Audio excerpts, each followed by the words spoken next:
Hello guys, so we're gonna go to the tangkal na sad kaya mag-inject sa mga baboy na mo kasi for sa magpiwas sa ihang pagabuhaton. What's that?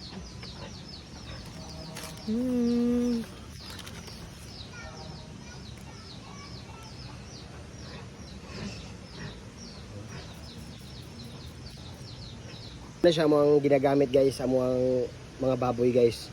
Wala na may mag-need na gamit pag uban pa nga kuan. Kanira gid importante puro gaog vitamins. No need na ng baita-baita na sa iranay.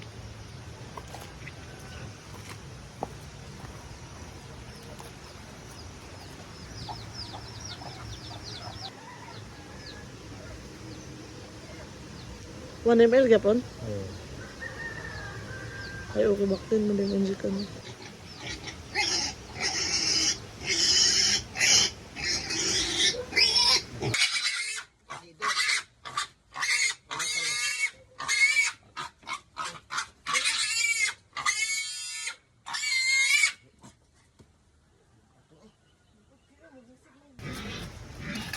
Hi guys. So mag-retake sa video guys, may time-lapse mo dito.